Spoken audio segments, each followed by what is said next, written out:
स्वागत है आपका मेरे चैनल द क्वांटम क्वेस्ट में। कल हमने चर्चा की थी, कल हमने जो डिस्कस किया था वो था हमारा टॉपिक कंजर्वेशन ऑफ मोमेंटम पर। तो इसमें हमने जाना था कि बिफोर कोलिजन और आफ्टर कोलिजन जो पार्टिकल्स हैं उनके मोमेंटम में क्या चेंजेस आते हैं। कल जो पिक्चर आपको शो की थी उसको आज मैं पहले थोड़ा सा डिस्कस करूंगी, उसको एक्सप्लेन करूंगी, देन आफ्टर हम आज डेरिवेशन सॉल्व करेंगे कंजर्वेशन ऑफ मोमेंटम से रिलेटेड टॉपिक पर। तो बिफोर कोलिजन हमारे दो हमने पार्टिकल्स लिए हैं ए एंड बी, और इनका जो मास है, जो पार्टिकल ए है इसका मास है m1, वेलोसिटी है u1, और सेकंड पार्टिकल है जो हमारा उसका b है, उसका मास है हमारा m2 एंड वेलोसिटी है u2। एंड आफ्टर कोलिजन क्या होता है, इनके जो मासेस हैं इनमें कोई चेंजेस नहीं आता, लेकिन वेलोसिटी चेंजेस हो जाती हैं। ए की जो हमारा पार्टिकल ए है इसकी वेलोसिटी v1 और बी पार्टिकल की वेलोसिटी v2।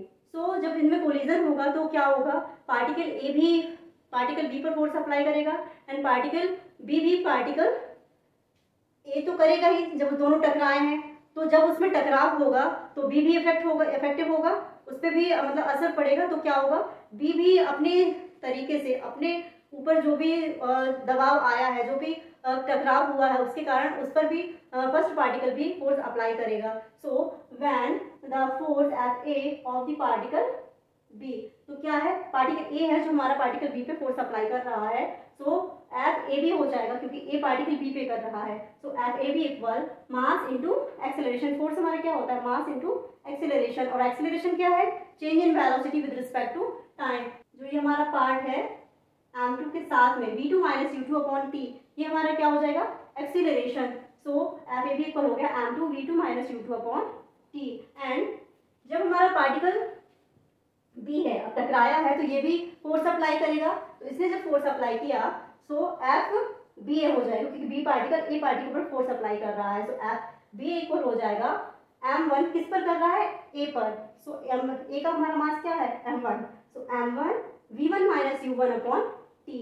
आशा करती हूँ आपको समझ में आया होगा कि फोर्स कैसे हम एक्सप्लेन कर रहे हैं कि जब ए ने बी पर किया तो बी पार्टिकल का जो मोमेंटम है उसमें चेंजेस आ रहा है। सो ये इफेक्ट किस पे करेगा, ए बी पर कर रहा है और बी ए पर कर रहा है। So F A B then F B A. तो हम जानते हैं कि Newton third law of motion से हमने जाना है कि जो फोर्सेस होते हैं वो क्या होते हैं, जब एक दूसरे पार्टिकल पर एक दूसरे पर वो फोर्स डालते हैं, जब एक पार्टिकल दूसरे पर और दूसरा पहले पर, तो इनके मैग्नीट्यूड तो सेम रहते हैं, लेकिन इनकी क्या होती है, डायरेक्शन चेंज हो जाती है। डायरेक्शन चेंज होने की वजह से जो हमें इसका रिजल्टेंट लेना होता है वो विद माइनस साइन लेना होता है। तो एफ ए बी इक्वल हो जाएगा माइनस एफ बी ए। ये जो वैल्यूज हमने निकाली है एफ ए बी और एफ बी ए की, इसे हम यहाँ पर पुट कर देंगे एंड देन इसको हम सॉल्व करेंगे। तो एम टी और टी हमारे दोनों कैंसिल हो जाएंगे, इनको अंदर मल्टीप्लाई करेंगे।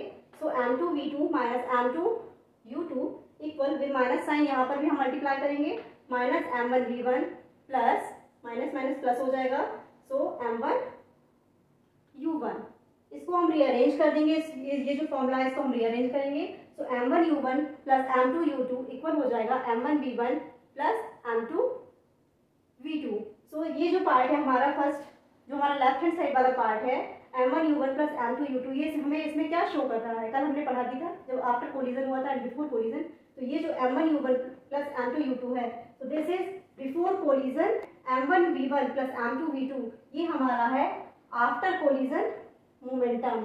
सो इससे जब दोनों इक्वल है तो इससे हमें क्या समझ में आ रहा है, जो इनके मोमेंटम है वो क्या हो रहे हैं, कंजर्व हो रहे हैं, वो एक है। और कल फिर मिलते हैं अपने नए टॉपिक के साथ, इनसे जो कंजर्वेशन ऑफ मोमेंटम है उससे रिलेटेड न्यूमेरिकल्स के साथ। तब तक के लिए नमस्कार।